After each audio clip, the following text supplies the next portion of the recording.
So I'm going to show you how to build a simple game in App Inventor, a MoleMash game. And this is a game where this little mole kind of jumps around the screen. You try to press it to get a point.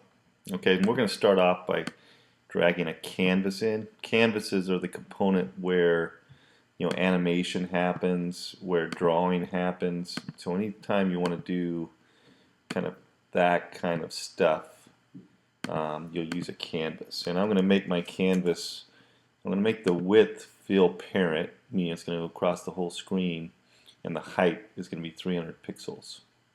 Okay, there's these other components in the animation folder, and one is a ball, one is an image sprite. I'm going to grab an image sprite.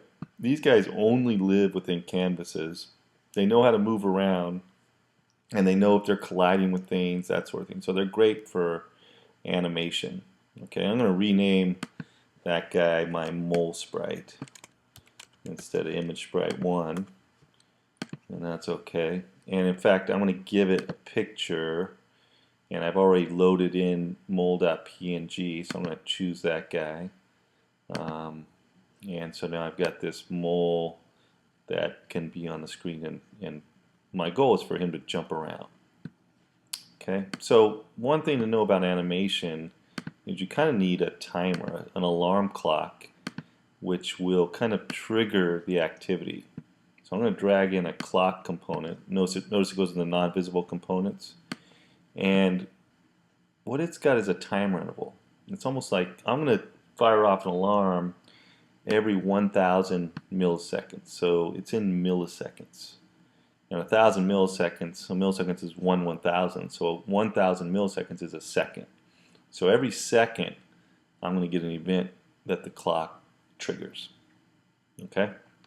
So now let's make this guy jump around. I'm going to go over to the blocks editor, and the first block I want to grab is the clock and the clock.timer event. And really what you need to know is this thing gets triggered every 1,000 milliseconds because I've got 1,000 here. If I put 500 here, okay, then this timer would get triggered every 500 milliseconds or every 1/2 second. We can just leave it there for now. Now when the clock goes off, what we want is we want our mole to jump around randomly in the canvas.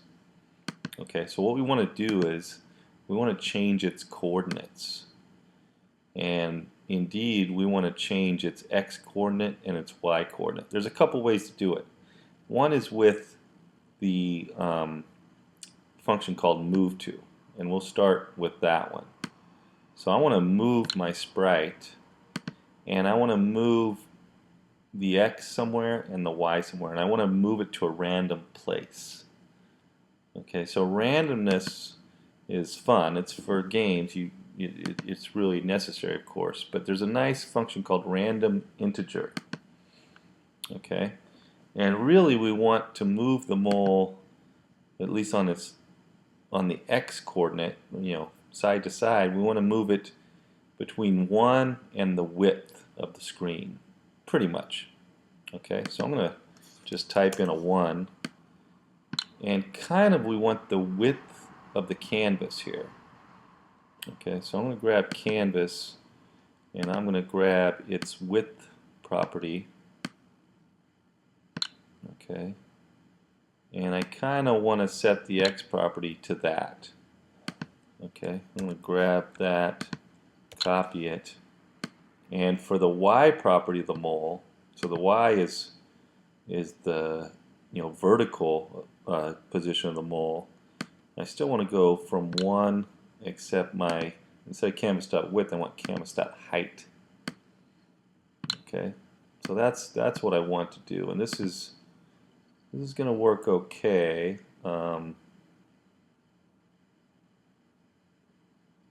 And there's the mole randomly jumping around. The only problem with this, and I don't know if I think we saw it right there, is probably with both the width and the height, we want to make sure he's completely on the screen. Okay, and the XY coordinate of the mole is its left top corner. So the way we're doing it right now, he might show up off the screen or half off the screen, and we probably don't want that. So if we really want to be precise, instead of making it between 1 and the width, we're going to make it between 1 and the width minus the width of the mole. In other words, we want it, the farthest the x could be is about right there. That way the mole would show up here. So the biggest number x should be is width minus, canvas.width minus the width of the mole. So I'm going to grab a minus. I'm just typing minus. And canvas.width. And then what I want is molesprite.width.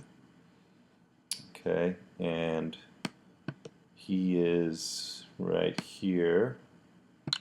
Okay, and that's going to go there. And then kind of the same thing for the height. I'm going to grab molesprite.height and use it, and also the minus sign. And so I want to give it canvas.height minus molesprite.height. And I don't know if the change is going to be that visible, but anyway, we're going to make sure that mole stays on, completely visible on the screen, and this is how we do it. So now we've got part of our game such that this mole randomly jumps around on our canvas.